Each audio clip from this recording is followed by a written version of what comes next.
On today's show, At a young age, I had this kind of weird notion that I wanted to be a police officer until I remember the moment when I was sat watching an episode of this TV show called The Bill, which was just like a soap opera about police, and they just did nothing but run. How do this is Editor Cal. May I please just note that I am not normally this sarcastic with all of our guests. I just happen to have known Mike a very long time. This is K Rock Cast, the podcast where music and perspectives collide. I'm Anne, a music lover who's the ultimate fan. And I'm Kelly, a professional musician. Join us as we dive into the world of the Rose and other Korean and Asian rock bands. Sometimes we'll agree, sometimes we'll wildly disagree, but what's guaranteed is a passionate, hilarious, and unfiltered conversation about the music that unites us and the bands that inspire us.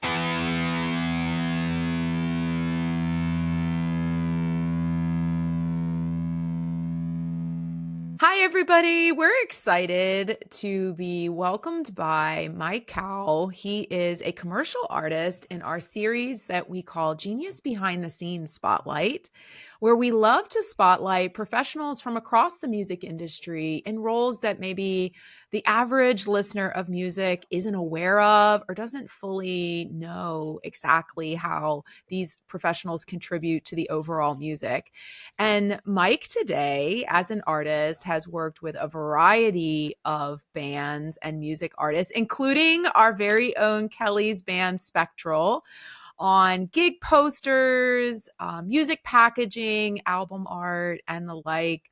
Excited to talk with you, Mike, today. Kelly, why don't you give us more of a background on Mike and kind of introduce us to him? Right. So, may I introduce you to one of my friends, Mr. Michael Cowell, or as we like to refer to him, Beardy Mike. There's a reason. I love that. Frequently, if we're having a conversation about Mike, it's Beardy Mike.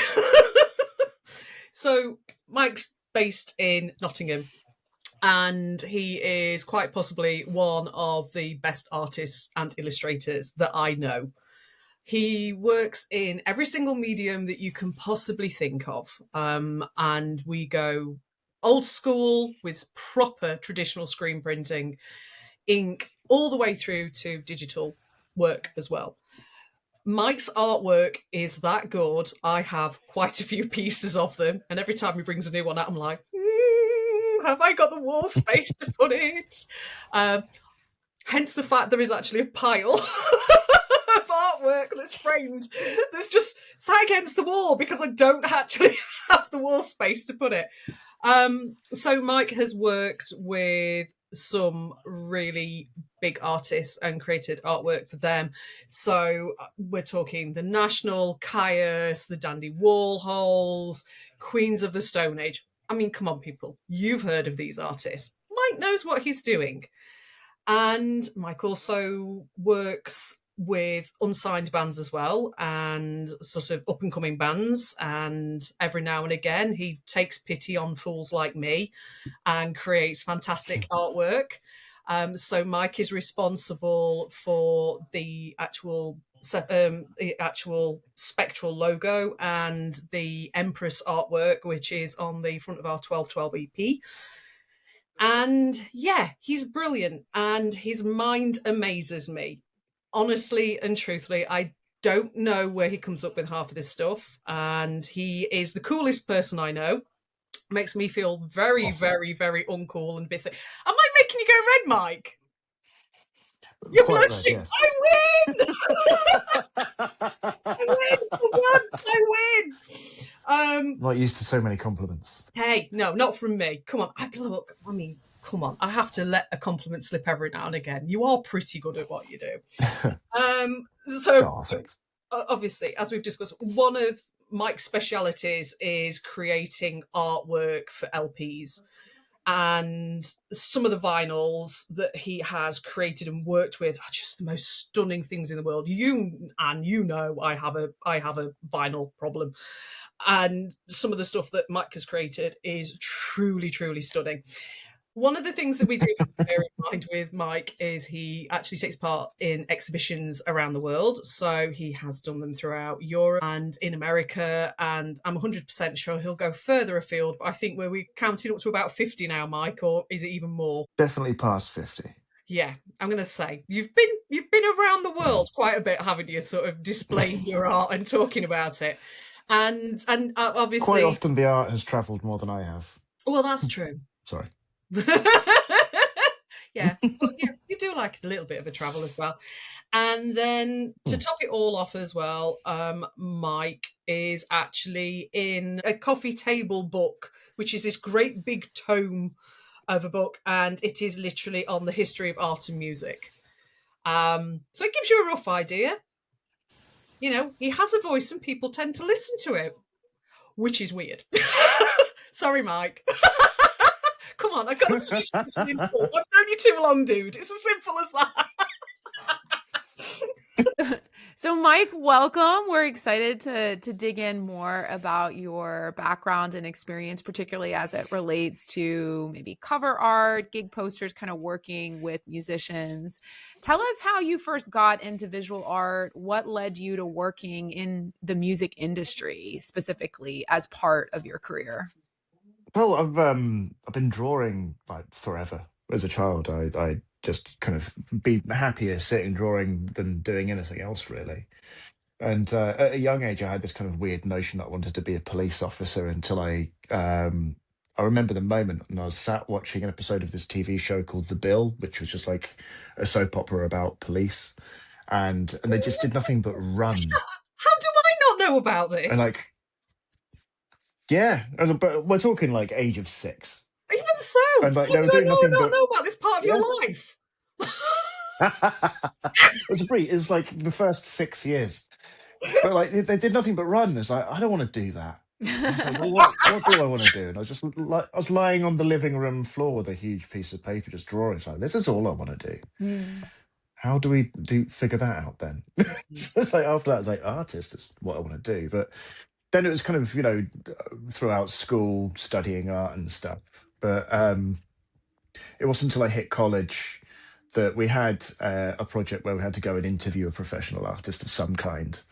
And at that point, I was kind of like, I was starting to head towards the graphic design route because I liked music quite a lot and, I was enjoying the packaging around music. So graphic design seemed to be the thing. But like, I wanted to make images, not lay out text quite so much. As part of this interview process, I didn't really know who to interview. So I just sent off a bunch of questions by email to an artist that I really liked from a comic called 2000 AD, thinking like, I'll never get a reply. This whole project's a bust. And he must have been real bored that day because straight away he sent a whole slew of answers back, which was fantastic. And the word he kept on using in that was illustrator and illustration, and that's at the point where I figured like that's the right kind of art. Then that's kind of the thing that holds this all together for me is the pictures that go with all of this sort of stuff. So kind of like the graphic design stayed kind of on the side, but it became a way of kind of like fitting everything around the illustration part of it, and still very much the focus of all the stuff I do, whether it's like music packaging design or anything like that. It's the image that comes first, and then everything else builds around it, really. Yeah. So do you remember the first album cover you ever created? What was that experience like? A lot of my friends as I was growing up were musicians, and they all had like a number of different bands and stuff, and I was the only one that was not at all musical. It seemed in the whole friend group. So my kind of way of fitting in was kind of by making the artwork for the demos and stuff that they were recording. Like a lot of them would study music tech when we were in college and stuff. So as they'd be putting demos together, I'd be kind of building the artwork around it for them and stuff. So we were both learning those trades like in tandem. It was pretty good fun. So when you think about your artistic journey, and I know this is throwing Mike because I'm coming out with a really straightforward question, and it's not asking you a question, and it's just like this. This isn't Kelly because it's normally some random rabble. So I'll start that one again. When you think about your artistic journey, who or what have been your biggest creative actual influences? Wow. In terms of the relationship between music and art, a huge one has been the way Stanley Donward works with Radiohead. Since the Bends, they've had like a relationship where they'll kind of work really closely together as a band and artwork, and the band's singer works closely within that art process as well. So he'll kind of be to the point where he sits in on the songwriting and he'll be making art alongside them as they figure out the songs. So that's always like, to me, that's the gold standard of how a band works with musicians. There's few other people that really do that have like that kind of a close knit relationship of it, really. But broader than that, the kind of like the influences I have as an artist are pretty wide. I've kind of got a lot of love for people like Aubrey Beardsley. Yeah, so like people like Gustav Klimt, like huge influence of that kind of that whole Viennese turn of the century thing was fascinating to me, because you've got this relationship between Klimt and Egon Schiele as his understudy, that kind of they chart like two different parts of Viennese society at that time. Like Klimt's stuff is very opulent and detailed and has so much gold leaf. Whereas Schiele is kind of, he's doing portraits of the same people, but when, the money's dried up. And they're much simpler portraits of people that look a lot more grey and haggard than they had done previously in their opulence. And I loved that. The macabre sense of that was always really fascinating. What aspects then of some of those artists do you feel like you've pulled into your work? Symbolism and portraiture, certainly. Around the same time as that, you've got people like Edvard Munch and stuff that he's doing all these kind of things that look incredibly contemporary even now. He's doing kind of like promotional poster art stuff for alcoholic drinks or theatre productions and stuff like that at the time. Like all these people are kind of setting up the whole kind of Art Nouveau movement from scratch. But all of that, the cleanness of the lines and the minimalism with it looks like contemporary, comic artwork now. But by this point, it's well over 100 years old. It's fascinating. Yeah. So album artwork, oftentimes for a fan, it might be the first thing they see before even hearing the song. So if that is part of the promotions that might go out before they're even hearing the song, how do you then approach capturing like the essence of a song or an album, or even just the music artist, themselves? How do you go about capturing that essence visually through the album artwork? For me, that's like a huge collaborative part of that. So a lot of it is to start spending time with the musicians to kind of talk to them about, okay, so what is this about? What does this mean to you? What are these songs? What threads them together? And then there's like a certain period of processing through kind of my own influences and interests and stuff after that, to kind of, as I was talking about previously, like building the symbols, like the symbolism of it and how we can translate this into, a small square that's visual and doesn't move, so it's kind of by that point, it's kind of deciding on symbols and then arranging those symbols. So, the way I worked with Kelly on 1212 is, Kelly had an understanding that this needed to be about tarot. And from there, it's like specifically which cards is this about then, and which of those is the most important. And then from there, so there's a number of different schools of tarot. So it was kind of picking through like the various books I've got on tarot to find the descriptions about the Empress, which we picked on as being the kind of the most important card to this piece of music. And then just getting Kelly to choose which of these definitions she felt fit the work best. And then from there, it's just kind of extrapolating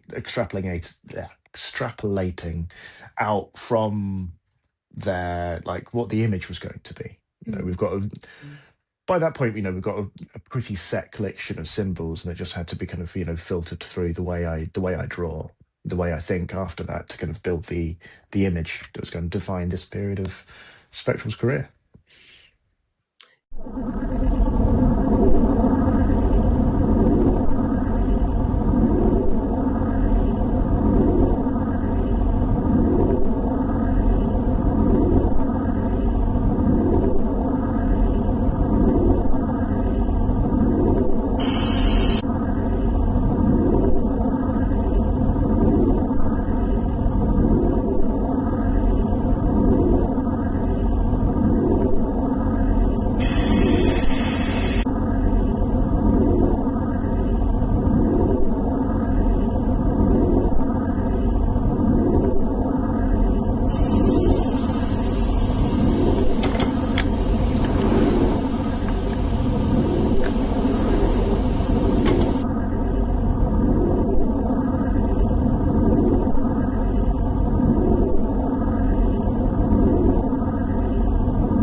was quite entertaining though, because I remember us sat in the museum coffee shop, and we were sort of trying to work out. We decided upon this. Mike doesn't give himself justice here. Mike's very, very quick at getting down ideas and creating and forming what is basically the skeleton of everything. And he basically already sketched it all out. We just needed to look at the nitty gritty and what was included and what symbolism needed adding. And one of the things that we sort of got to was just like, what do we do with a head? And we Yes. both sort of sat there going, because obviously, I mean, it's the Empress. So I mean, traditionally in the tarot cards, it's this very sort of strong, handsome woman. But then it's just like, oh God, female singer. We don't want it to be a representation of me. And then I don't know how often we just went round in circles, didn't we? It was just like, and I was It like, was Mike, tough, yeah, whatever, I'm because it going was to kind leave of you like, to if it. it's not going to be Kelly, then Yeah, yeah, yeah, because it was tough. Because if it's not going to be Kelly, then who is it? Do we want yeah, someone from history that fits this role? Who are we drawing here? Who are we putting in this? And then it made more sense to leave that up to the viewer and just obfuscate it in smoke. yeah, You know, like have the 12 symbol over the top of where the face would be, but bury it in smoke.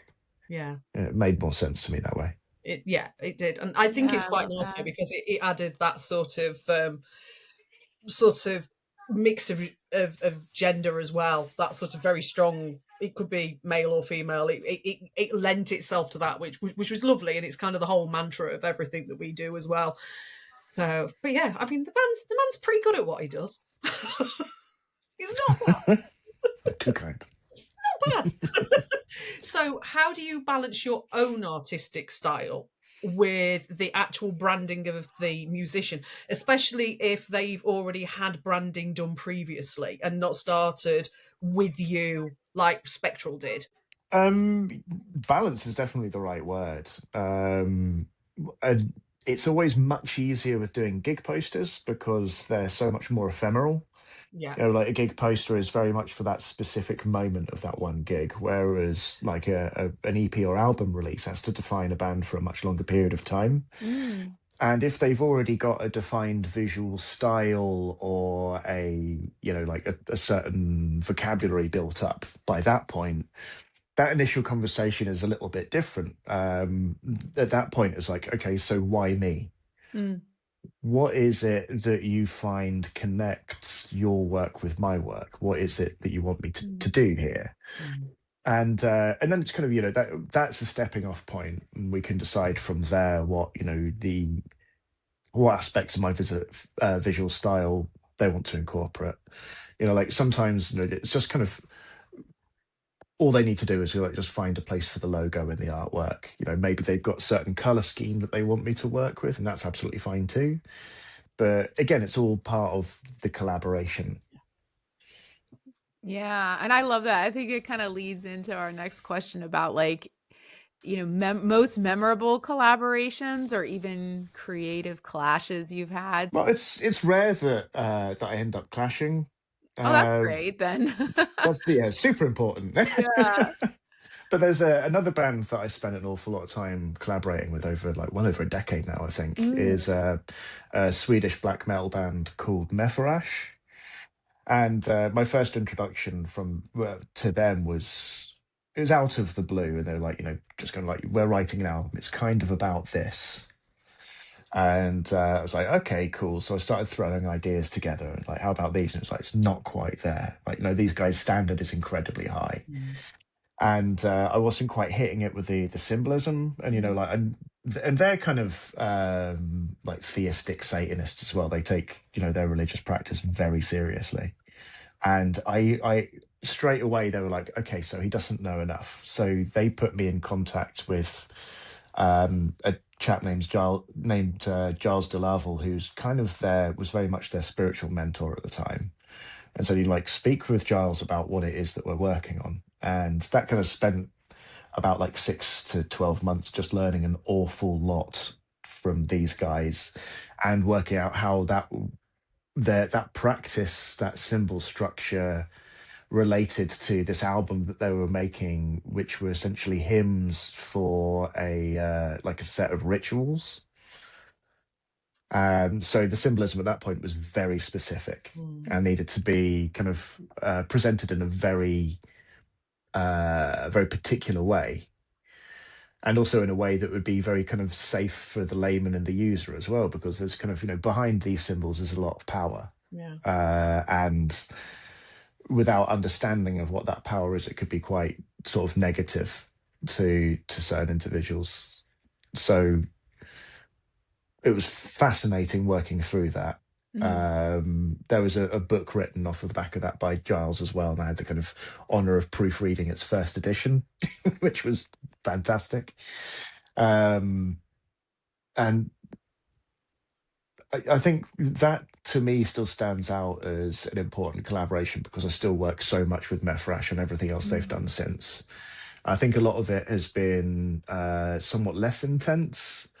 The last few albums, I've literally just been working with them on the layouts while another artist does the illustration work, and working with his illustrations. It's a chap named Jose Gabriel Alegria Sabugal, South American chap, absolutely phenomenal illustrator. But working with his illustrations to try and kind of lay out and achieve the same message as we were when we were working. I was working directly as the illustrator as well. It's super important. But the gold in working with this band as well is that the standard being super high, as I mentioned, means that we get to do a lot of interesting stuff that a lot of musicians and record labels don't normally have the budget for. So a lot of gold foiling, slip cases, paying real attention to the textures of the materials that are being used and stuff like this. So yeah, it's great not to be just kind of like throwing stuff on a square and sending it to print. But we've, through all of this work we've done together, we've kind of really built that trust. But also interestingly, like those who may listen to this and know Mefrash's work, their last album had a marble texture underneath the illustration work, and that's this fireplace behind me. Oh, wow. So we were trying to work out how to kind of like artificially create marbling, and then I realized, well, now I've got a marble fireplace in my dining room, so I just cleaned it a bit and photographed it, and those are the textures underneath everything for the whole album. Oh, I love It always that. amazes me Yeah. how things come together like that, and it's just the most random item, and it just turns something that isn't necessarily sort of bland and insipid, but it just creates just that little bit extra, doesn't it? And you get this beautiful texture and just variety in there.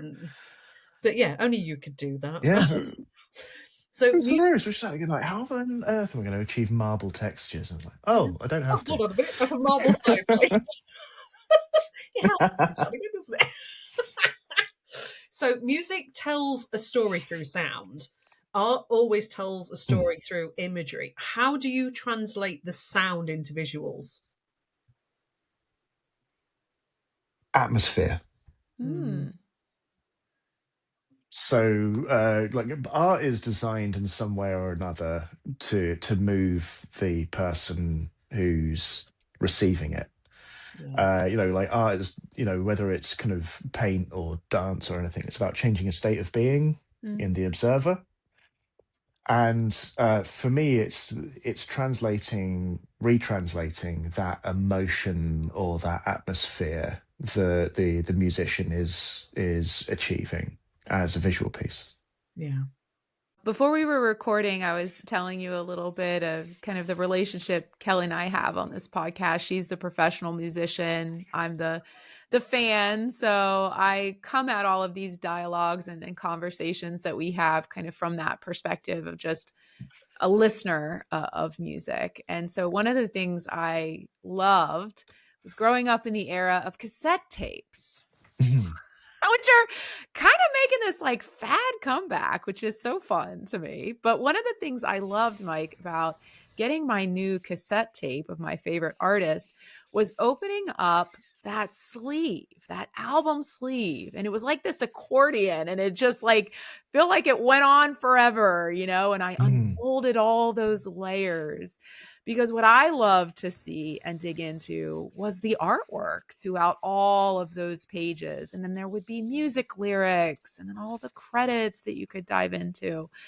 And I feel like now that has been lost with this shift to digital streaming, right? You don't even have as much of the physical aspect to music any longer. And so when people are consuming this digital music, if anything, it might just be a thumbnail that they're seeing mm. on their phone. How do you feel this kind of shift to digital streaming has changed maybe the way you or others approach creating album artwork? I think it puts even more of an importance on what the physical object of music needs to be. Mm, Like just throwing something into a CD case or printing it on like, a two-panel record sleeve.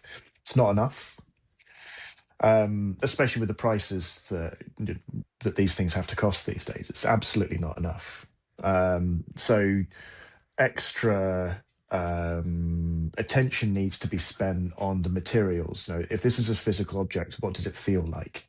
What does that mean? And the journey through it, as you were saying, Anne, like unfolding that sleeve of a cassette tape. Like, what are people seeing, and in what order are they seeing it? What right. story of opening this up does it tell us about the music that they're going to hear? Yeah. Yeah. I love that.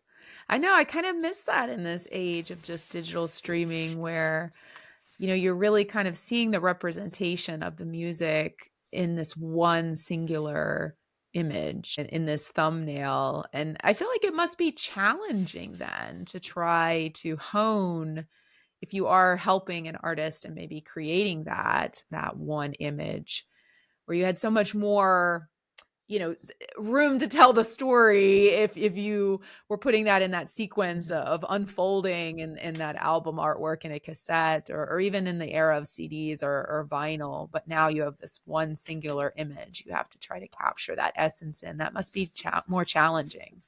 It's tough. It's also a double-edged sword as well. Mm, Because like with a traditional album sleeve as it used to be back in the day, that's got to have a lot of information on that square. It's got to mm, have the band's name, it's got to have the album's title on it. But in a streaming era, it's less important to have that mm, information on the image that comes with the music, mm, because you've got so much around that that's telling you what the music is already that you can mm, focus on it just being an image. And then from there you can pull that through into the physical, because it's more likely that the person that's buying the album is going to already know what that is. If they're mm. buying Oh, that's a merch interesting. stand, Mm, yeah, like they're likely to have been introduced to this music through social media or streaming mm, already before they seek out the physical product. mhm, So again, it's less important to have the advertising on the front. That can go on mhm, a sticker or whatever that mars it less and allows the artwork to breathe as a mm. result. So you Yeah, can I fill love out a that. lot more of that square, like that thumbnail with artwork than, Mm. in the past you had to. Oh, I love that perspective. Mike, do you feel like there is sort of a turning point at the moment? Do you feel as though, because obviously, I mean, we know there's lots of issues with streaming and there's people moving away from Spotify in droves because of political issues and things like that. Do you feel that Mm. there is more of a, because obviously there's always been this niche sort of fetish thing for vinyl and for tape cassettes, because I know we've spoken a lot about tape cassettes actually coming back as a physical thing. Do you feel that it's becoming less niche and more open market now? Yeah, I mean, vinyl sales are huge at the Mm, moment. Like one of the sad things that's led to the cost being so high is that no one ever really anticipated the demand for vinyl being as large as it is yeah. ever again, really, after the 80s. And that's why we have so few like vinyl pressing plants in Europe now. And there's not many in the States either, as I understand either, because that industry was just allowed to die. It's fascinating that there are the needles used in the mastering process. So I believe there's only like 2 companies that manufacture those now. Wow. And one of those is a little Japanese guy that works out of his garage. Wow. And he's like super old. Yeah.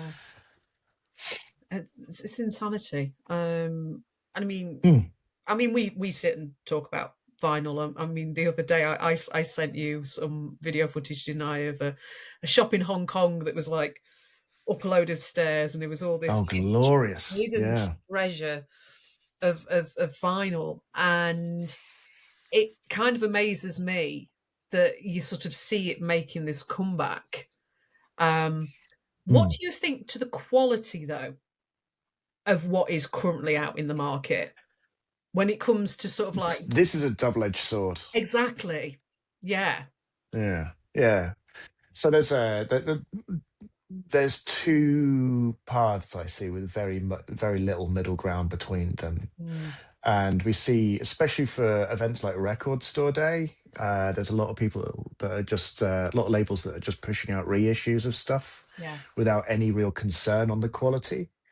And often these are the masters for these the CD masters that they've just got easy access to. So they're not spending the time looking to see if this archive material has a vinyl master that's still available to them, or they just also don't want to spend the money on remastering it. Yeah. But at the same time as that, there's also a whole other school that is spending enormous amount of time focusing on the quality of vinyl, and not just around the packaging and everything that I'm involved with, but making sure that it sounds good. Yes. Like that. Patti Smith just had her 50th anniversary reissue of Horses, and that's going back to like the original tapes, the original recordings, to remaster it directly from there using modern technology. It's fantastic. It's a few years old now, but there's the Albini did the anniversary reissue of In Utero, and that was entirely mastered at Abbey Road. And there's that's an album I know inside out. Yeah, within that that reissue, it just kind of sounds like a brand new album. There's so much stuff in there that I'd never really picked up on before.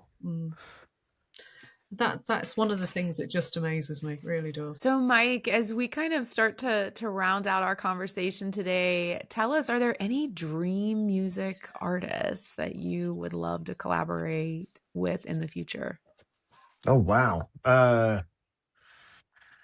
That's a tough one, is it? There are quite a few. One eternity later.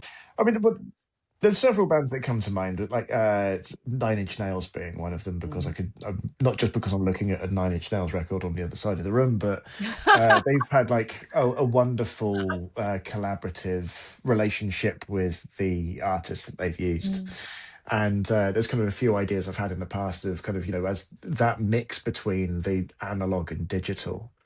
And Rob Sheridan's work that he did with them around kind of glitch art and stuff as well, and how I'd kind of use kind of similar processes that he really helped to find in the early 2000s to kind of like scramble a painting that I'd done specifically in a way that would fit their music. That'd be great. But then there's other fantastic musicians like Chelsea Wolfe who have such a brilliant understanding of symbolism. It'd be wonderful to kind of sort of translate that through my work as well. So yeah, it's endless. I could probably talk about just this answer for another hour.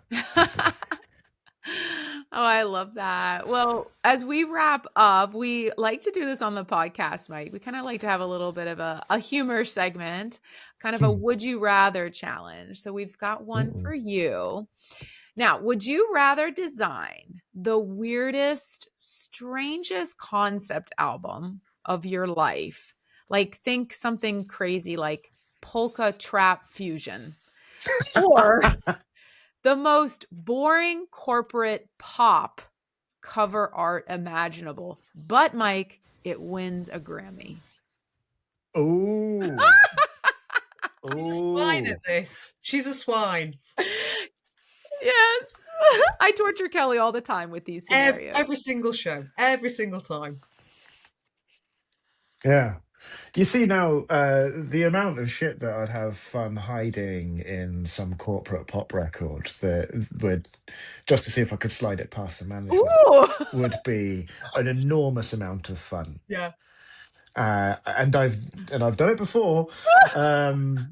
So to be able to see that ending up on a platform like the Grammys, knowing exactly what I've hidden in that artwork, I would love it. just be hilarious to me. I love this like little So, devious aspect here. oh yes. So, although like doing stuff with like a polka trap odyssey would be amazing. I don't know. I think I'd love both. But I Oh, you got to think pick one. Don't be like Kelly. Kelly always tries to do that too. Tries not to make a always try and decision. wiggle out of it, always. I've done enough projects in the past that are probably closer to the polka trap odyssey than they have Yeah. like hiding weird symbols in the Grammys. So I think I'd probably go for the Grammys because it's something slightly different to what I've done I before. love that. Yeah. I love that. All right. Well, thank you so much, Mike. It was such a great conversation, kind of to hear your perspective as an artist and how you really collaborate with the musician to make their vision for their music come to life. And so it was a pleasure today. Thank you so much. Thank you. Yeah, it's been really wonderful talking to you guys. Hey, that was a great conversation, Kelly, with Mike. I loved his perspective on what a lot of listeners of music probably don't know as much about of how that beautiful artwork kind of comes to life. Listeners, please rate our podcast. Leave us comments about this episode. We love to hear your feedback. Follow us on social media if you don't already on Instagram, TikTok, X, and YouTube. We are at KROK_cast all across the board. Click here to subscribe. We are also again on Patreon. So thank you to all of our Patreon followers and members. Email us at krock.cast@gmail.com and check out our website. We have all of our music, spotlight artists, geniuses behind the scenes, spotlights, all links to these podcast episodes, as well as our English translations of the Roses songs and lyrics, all in one convenient place for you. So check out that website. It is krockcast.com. All right. See you in the next episode. Bye-bye. Bye. Hi, this is Jason Mader, and I help co-write and produce Alive by The Rose. And I'm JJ Catalyst, mix engineer on Alive. You are watching and listening to K-Rock Cast. Check out their podcast and K-Rock Recommends for behind the music of The Rose and other great independent artists. Do it.